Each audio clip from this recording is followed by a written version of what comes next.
The sound of helicopters still echoes in my mind after so many years. My name is Kevin Anderson, a former U.S. Marine, and I carry with me memories that many would rather forget. Today, after 5 decades, I've decided to share a story that has remained a secret for a long time. A rescue mission deep in the Laotian jungle in 1971. I was a member of the 3rd Marine Battalion when I received the mission that would change my life. Our special unit, known as the Silent Tigers, specialized in high-risk rescue operations. The briefing was straightforward. An F-4 Phantom pilot had been shot down in hostile territory, 30 kilometers beyond the border with Laos. Estimated survival time, 48 hours. I remember studying the map while Captain Martinez outlined the plan. Our team consisted of 6 men. Me as the leader of the operation, Rodriguez our communication specialist, Miller our combat medic, the Wilson brothers Jack and Robert, our sniper duo, and Peterson, our navigator and jungle survival specialist. The infiltration would take place at night, using a UH-1 Huey modified for silent flight. We can't risk attracting attention, Martinez emphasized. You'll be alone in there. No air support, no guaranteed extraction for 72 hours. The equipment was meticulously selected. M16 rifles with suppressors, 5-day rations, advanced medical kits, and the essentials for survival in the jungle. Every extra gram meant slower movement. Every discarded item could be missed at a critical moment. During the infiltration flight, I watched my men. Rodriguez was checking the radio for the 10th time, his fingers moving methodically over the equipment.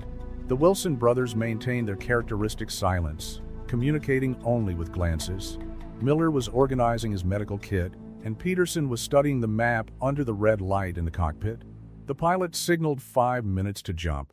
The darkness of the night would envelop us like a protective cloak, but the jungle below held its own dangers. I adjusted my parachute and checked the equipment one last time. Remember, I told the team, silent movement, minimal communication. Our objective is to locate and extract the pilot before the enemy finds him. The jump was perfect, as quiet as possible. We quickly regrouped on the ground, each man assuming his predetermined position. The jungle was dense, humid, and suffocating. The night sounds masked our movements, but could also hide the approach of the enemy. Our first night was marked by constant tension. Every step was calculated, every move planned. Peterson led the navigation, using the stars and natural landmarks to maintain our course. Intelligence reports indicated a strong enemy presence in the area, and we had to move like ghosts. The next morning, we found the first signs of the downed pilot, a piece of orange parachute stuck in a tall tree, a critical error that could have cost him his life. Rodriguez intercepted a weak radio signal, confirming that our target was still alive. That's when we realized we weren't alone. Fresh boot prints, broken branches in a specific way, signs that only trained eyes would recognize. An enemy patrol was following the same trail. "We've got company," whispered Jack Wilson, pointing to barely perceptible marks on the ground. At least 8 men, moving northeast. The situation had become complicated. It was no longer just a rescue mission. It was now a race against time and against an enemy who knew the terrain better than we did. The weight of responsibility weighed heavily on my shoulders. 6 lives depended on my decisions, and somewhere in that jungle, an American pilot was waiting to be rescued. We need to move faster, I decided. Miller, get the medical kits ready for rapid access. Wilson, you and your brother alternate at the rear. Rodriguez, keep the emergency channel open. The jungle seemed to get denser with every step, as if it wanted to stop us from moving forward. The heat was stifling, and the insects were relentless. But every man in my team knew what was at stake. It wasn't just about rescuing a pilot, it was about leaving no one behind. At dusk on the first day, we set up a minimum defensive perimeter. Peterson calculated that we were approximately 12 kilometers from the point where the pilot signal had been detected. Dark clouds were forming on the horizon, foreshadowing a tropical storm. Night was approaching, bringing with it new challenges. As I organized the watch shifts, I couldn't help thinking that this mission would be different from all the others. Something in the atmosphere, in the tension in the air, told me that we were about to face something much bigger than a simple rescue. The approaching tropical storm turned our mission into an even more desperate race against time. During the early hours of the morning, Rodriguez picked up another radio signal from the pilot, stronger this time. We calculated that he was moving north, probably trying to reach a previously established extraction point. "Boss, the clouds are too low," Peterson whispered, pointing to the sky that could barely be seen through the dense canopy. "If the rain starts, we'll lose any remaining tracks." He was right. The rain would erase all the tracks we were following, and the electronic equipment could fail in the extreme humidity. We needed to accelerate our progress, but speed would increase the risk of exposure. That's when the Wilson brothers, who were scanning the perimeter, returned with worrying news. 3 bodies, about 800 meters to the northeast, Jack reported, his voice a tense whisper. Viet Cong dead less than 12 hours. That changed everything. If a group of Viet Cong had been eliminated recently, it meant that another force was operating in the area. It could be a South Vietnamese army unit, but it could also be something more dangerous. North Vietnamese Special Forces. Miller examined the bodies when we arrived on the scene. Precise shooting, close range.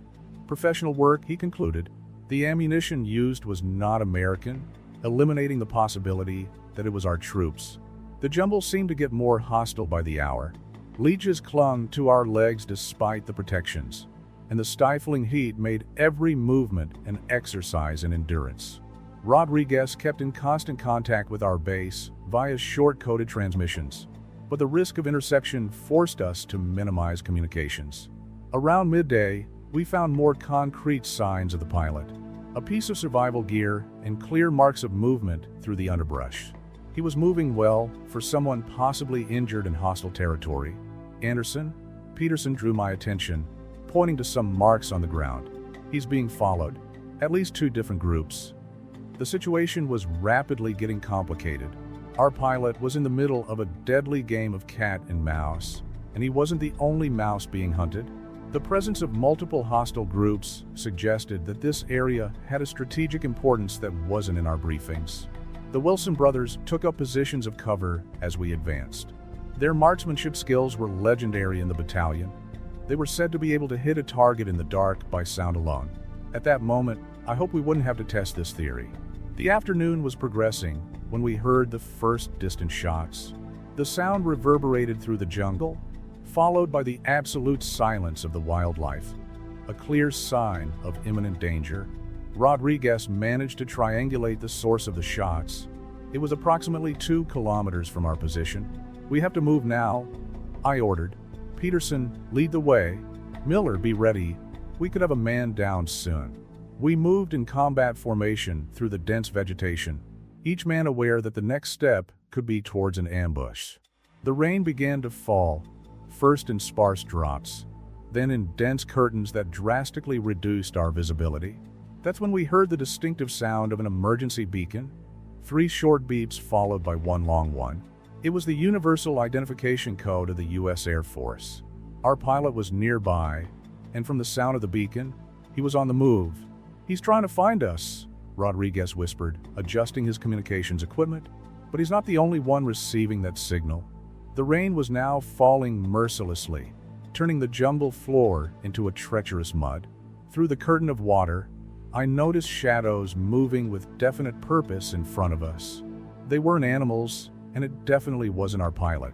I signaled for the team to disperse and seek cover. The Wilson brothers disappeared into the shadows like ghosts, their weapons ready. Peterson and Miller positioned themselves strategically, while Rodriguez kept our communication channel open, ready to call for support if necessary, even though, in this weather, any air rescue would be impossible. The tension was palpable. Every drop of rain that hit the leaves sounded like an imminent gunshot. Through the storm, we could hear distant voices giving orders in Vietnamese. We were about to make contact with the enemy, and our pilot was somewhere in the middle of this makeshift battlefield. That's when I saw something that chilled my blood. A quick movement followed by a flash of infrared light. It was a signal that only American Special Forces would use. Our pilot was not alone, and suddenly the mission had become much more complex than a simple rescue. The discovery of the infrared signal completely changed our perspective on a mission. Through the curtain of rain, I was able to distinguish two more signals that were similar to a special forces communication pattern. Our pilot had found allies, but that meant there was much more at stake than we had been told in the briefing. Rodriguez approached silently. "Chief, I've intercepted code communications. There's a MACV SOG unit in the area." MACV SOG was the Military Studies and Observations Command, a top-secret unit that conducted special operations in Laos and Cambodia. Its presence indicated that our downed pilot might have crucial information. The Wilson brothers set up a defensive perimeter while I processed this new information. Miller checked his medical equipment, preparing for possible casualties. Peterson continued to study the terrain, looking for alternative escape routes. "Three hostile groups converging on our position," whispered Jack Wilson. "Two on the east flank, one on the north. Professionals by the way they moved." The rain was now our ally and enemy at the same time. It masked our movements, but also made it impossible to determine exactly how many enemies we were facing. The sound of the drops on the leaves created a sound curtain that could hide a hostile approach. I made a risky decision. "Rodriguez, try to establish contact with the MACV SOG unit using the emergency codes." It was dangerous, but we needed to coordinate our efforts or risk a crossfire with our own forces. The answer came almost instantly, 3 infrared flashes in a specific sequence. They had identified us as allies. Through the night vision equipment, I could see 4 figures moving towards us, using the movement pattern characteristic of special forces. But before we could establish direct contact, all hell broke loose. The first shot came from the north, a sniper shot that hit the tree next to my head. The Wilson brothers responded instantly, their suppressed weapons spitting silent death in the direction of the shooter. "Contact at 3 o'clock, shouted Peterson, as an AK-47 burst cut through the air. Miller pulled Rodriguez behind a thick tree as more shots erupted from the vegetation. We were in the middle of a crossfire between multiple forces. The MACV SOG unit reacted with lethal precision. I saw flashes of their suppressors through the rain, followed by muffled shouts in the jungle. They were protecting something or someone, and now I understood why our rescue mission had turned into something much bigger. "Anderson, over here!" A familiar voice cut through the chaos. It was the pilot we were looking for, protected by the MACV SOG team. He was wounded, but alive, and carrying a briefcase handcuffed to his wrist. Classified documents, no doubt. We quickly reorganized our formation. The Wilson brothers took up covering positions while Miller moved forward to assess the pilot. Peterson and Rodriguez set up a defensive perimeter with the MACV SOG team. The rain continued to fall mercilessly, turning every movement into a balancing act. "We need to move now," informed the MACV SOG leader, a captain whose name we will never know. "We have critical information that needs to reach Saigon in the next 24 hours. The firefight had attracted more enemy attention. We could hear movement converging on our position from all directions. The jungle, which had seemed suffocating before, was now closing in like a death trap. 2 teams, I proposed quickly. My unit creates a distraction while you move the pilot and the documents to the extraction point." The MACV SOG captain nodded in agreement. It was a risky plan, but our only viable option. Rodriguez passed on the coordinates of the alternative extraction point we had established earlier. "Wilson brothers, I want you creating chaos. Peterson, prepare demolition charges at the points we've marked. Miller, you go with the MACV SOG team. They might need a medic." Night was coming, and with it, our best chance of executing the plan. The rain was starting to let up, but the darkness would be our ally. I handed out the last magazines of ammunition and checked each man's eyes for that look that could be their last. "Stay alive" was my only additional order. Each man knew his role. Each move had been rehearsed hundreds of times on other missions. Now it was time to put all that training into practice. The Laotian jungle would hold many secrets from that night, but the most important thing was that we were about to change the course of a war that officially didn't even exist in that territory. The weight of this responsibility was immense, but every man that was prepared to carry his share of the burden. Darkness had become our ally as we executed the distraction plan. The Wilson brothers moved like shadows through the jungle, creating false engagement points to confuse the enemy about our true position. Peterson had strategically distributed small explosive charges which, when detonated, would simulate a large-scale attack. 5 minutes to start, I whispered over the radio. The MAC-VSOG team was already on the move with a pilot and documents, Miller accompanying them to ensure medical support. Rodriguez kept our communication on a secondary channel, ensuring that we could coordinate our actions even if we were separated. The first set of explosions ripped through the night at 2,100 hours. Peterson's charges created a curtain of fire and confusion in the eastern sector. Immediately, we heard orders being shouted in Vietnamese and the sound of boots running through the soggy vegetation. "Contact south," signaled Robert Wilson, his voice calm despite the situation. 3 suppressed shots from his rifle, 3 targets neutralized. His brother Jack was covering the northern flank, making sure we weren't flanked. The rain had subsided to a fine drizzle, allowing better visibility with our night vision equipment. Through the greenish lenses, I observed the coordinated movements of the enemy. Not regular North Vietnamese army soldiers, but special forces. They moved with professional precision, trying to surround us. "Anderson, we have a problem," Rodriguez's voice cut in over the radio. "I've intercepted communications indicating that there's a third force approaching from the west. They're not Viet Cong or regulars from the north. That explained the bodies we found earlier. There was a new player on the board, possibly Chinese or Soviet special forces. The Vietnam War had many hidden faces, and we were about to discover one of them." Peterson detonated the second series of explosions, this time closer to our position. The timing was crucial. We wanted to attract enough attention to remain the main target, but not so much that we were unable to maintain mobility. "Enemy group, 200 meters, moving in pincer formation," warned Jack Wilson. I could hear the tension in his normally unwavering voice. They were getting too close. I ordered a tactical retreat, using the leapfrog technique we had practiced hundreds of times. One man covers while another moves, keeping constant pressure on the enemy as we gradually move away from the main extraction area.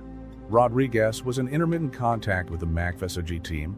They had managed to make significant progress towards the alternative extraction point, but encountered moderate resistance. Miller reported that the pilot was stable, despite a shoulder injury. A burst of automatic gunfire cut through the air above our heads, forcing us to seek cover. Peterson responded with a well-placed fragmentation grenade, buying us a few precious seconds to adjust our position. "Boss, we need to change tactics," suggested Robert Wilson. "They're reading our movement pattern." He was right. Our defensive formation was becoming predictable, and with multiple hostile forces converging, we needed to think differently. That's when I remembered a tactic we used in the Phantom of the Jungle training. Rodriguez, prepare smoke flares. Peterson, last series of explosions, circular pattern. Wilson brothers, prepare for rapid fire and movement. The plan was to create a smoke screen combined with explosions that would simulate a much larger defensive perimeter than we actually had. In the confusion, we would split up into pairs, moving in different directions before converging at a predetermined regrouping point. The execution was almost perfect. The smoke, combined with the drizzle and darkness, created an impenetrable curtain. Peterson's sequential explosions made it seem as if we were a much larger unit carrying out an encirclement maneuver. "Contact lost," I heard over the radio from an enemy voice intercepted by Rodriguez. Our plan was working. They had lost our real position and were reacting to the phantom threat we had created. Over the next 40 minutes, we executed a series of coordinated moves that would make any special tactics instructor proud. Each man knew exactly his role, moving like cogs in a perfectly adjusted clock. Rodriguez kept in minimal contact with the MAC-VSOG team. They had reached the extraction point and were waiting for the helicopter. Our mission of distraction was fulfilling its purpose, keeping the enemy forces focused on us while the real prize moved away. "Anderson," Peterson's voice cut through the silence. "We have coordinated movement approaching from 3 directions. They've realized the mistake. The siege was closing in, but we had bought ourselves enough time. Now it was our turn to disappear into the night. The Laotian jungle would hold a few more secrets after tonight, and we needed to become one of them." The night advanced as we executed our coordinated escape. The Phantom of the Jungle strategy had worked temporarily, but the enemy was adapting quickly. Over the radio, Rodriguez confirmed that the MACT SOG team had successfully reached the extraction point, but our own situation was becoming increasingly precarious. "Anderson, I detected movement at 2 o'clock, whispered Jack Wilson. His brother Robert was already in position, rifle aimed at the shadows moving between the trees.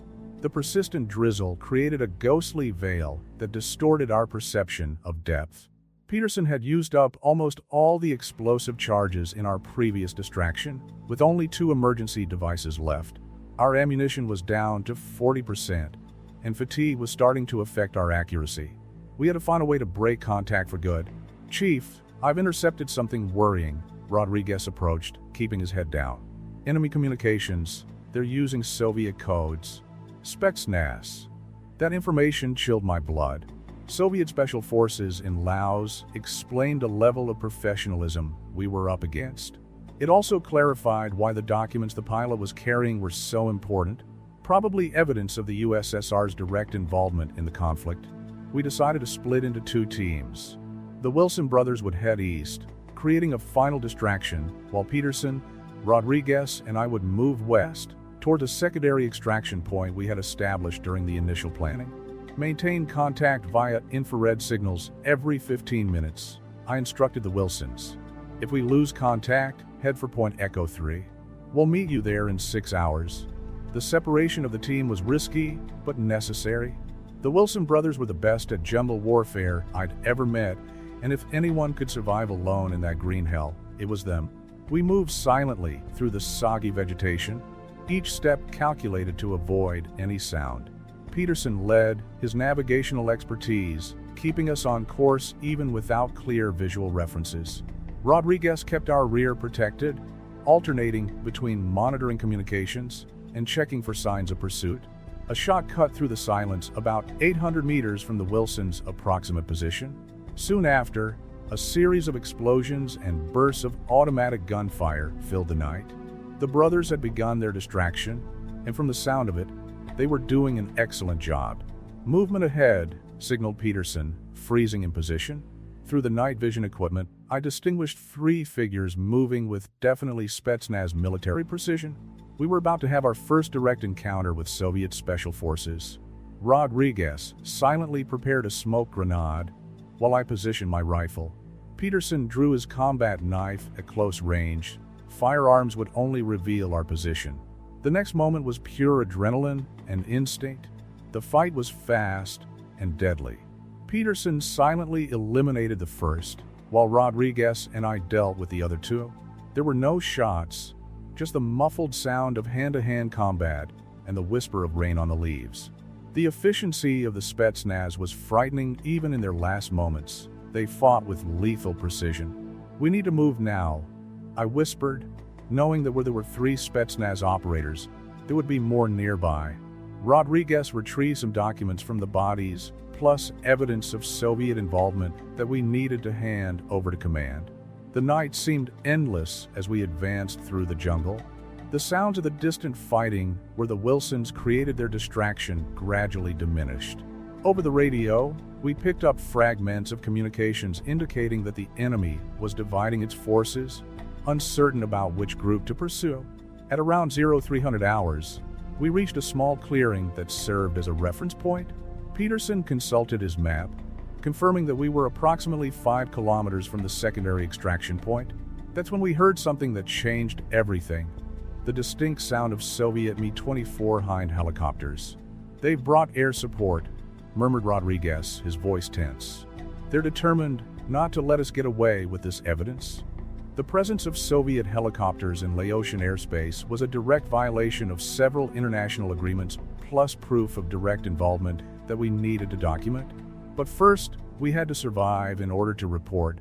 Dawn was approaching, and with it, our window of escape was shrinking. The Hinds would have a significant advantage with daylight, and ground forces were approaching from multiple directions. We needed a new plan, and fast. That's when Rodriguez picked up a familiar signal. It was a code from the Wilson brothers. They had managed to create enough confusion to disrupt the enemy pursuit and were converging on our position. The team would be complete again for the final sprint to the extraction point. War has a peculiar way of forging bonds between men. That night in the Laotian jungle, every member of my team demonstrated why we were considered one of the best units in operation.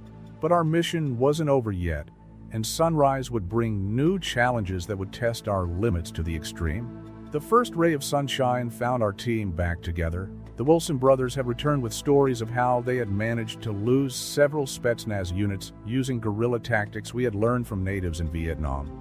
We were exhausted, soaked, and with limited ammunition, but still operational. 3 Hinds patrolling in a search pattern, reported Rodriguez, who was constantly monitoring enemy communications. They're methodically searching every sector. The Soviet Mi-24 Hind attack helicopter was a formidable machine, nicknamed the Flying Tank for its endurance and firepower. Its presence confirmed the seriousness with which the Soviets took our discovery of their direct involvement in the conflict.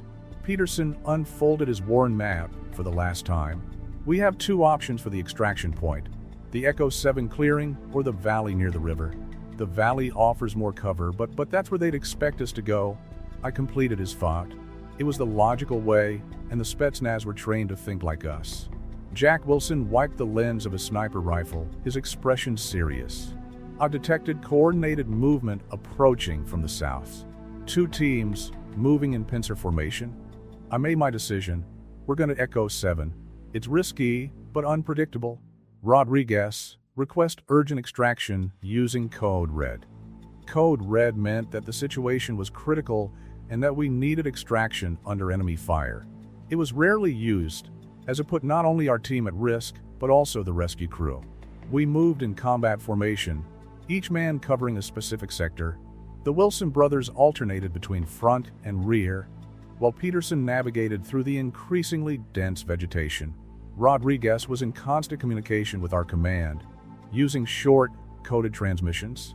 The sound of the Hinds approached and distanced at regular intervals. Each time the noise of the propellers got louder, we immobilized ourselves under the cover of the vegetation. Once, one of the helicopters passed so low that we could see the Soviet insignia on its fuselage through the treetops. 15 minutes to extraction, whispered Rodriguez. 2 modified Hueys with Cobra support. It was a rescue configuration. We knew well the Hueys would land for extraction, while the Cobra would provide air cover. It would be a race against time, as the Hinds would surely detect our rescue force as soon as it entered the airspace. The Echo 7 clearing was only 800 meters away when the first shot cut through the air. A Spetsnaz team had flanked us, using the same silent movement tactic we employed. "Contact at 9 o'clock, shouted Robert Wilson, returning fire with surgical precision. His brother Jack was already in position, providing long-distance cover. Peterson and Rodriguez set up a defensive perimeter while I coordinated our response to the attack. The sound of combat would surely attract the Hinds, making our position even more precarious. That's when I heard the familiar sound of American rotors approaching. Our extraction had arrived ahead of schedule. The rescue mission commander had risked everything, anticipating that we would need every second. "Cobras engaging the Hinds." Rodriguez's voice boomed over the chaos of combat. In the sky above us, an air battle was beginning that officially never existed, American and Soviet helicopters clashing over the Laotian jungle. "Anderson, now or never," shouted Peterson, pointing to the clearing where the first Huey was trying to land under intense fire.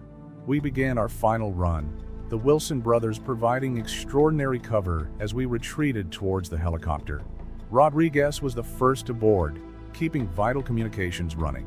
Peterson covered our left flank, neutralizing a last-ditch enemy assault. The last few meters to the Huey seemed like an eternity. Above, the Cobras danced their deadly dance with the Hinds, keeping them busy long enough for our extraction. Jack and Robert Wilson boarded in perfect sync, still firing with lethal precision. "Everybody in!" I shouted as I boarded last, signaling the pilot to take off immediately. The Huey rose under heavy fire, its side machine guns responding to the shots coming from the jungle. As we moved away from the combat zone, I looked at my team. We were exhausted, wounded, but alive. Each man had shown extraordinary valor. and the evidence we collected about Soviet involvement would significantly change the understanding of the conflict in Southeast Asia. Rodriguez smiled as he checked the documents recovered from the Spetsnaz operators. It will be interesting to see how Moscow explains this. They won't explain it, replied Peterson, cleaning his equipment. This mission never existed. The Wilson brothers just nodded in silence, the characteristic look they shared saying more than words could express. We had entered the jungle as a unit and left as brothers. The war in Southeast Asia had many hidden faces, and on that mission, we had uncovered one of the most significant. But like so many other covert operations, our story would remain in the shadows, known only to those who lived it. Looking out of the Huey's door at the distant jungle, I thought about how that mission had changed all of us. We were no longer the same men who had jumped that rainy night a few days ago. The Laotian jungle had transformed us, just as it had transformed all those who dared to challenge its secrets.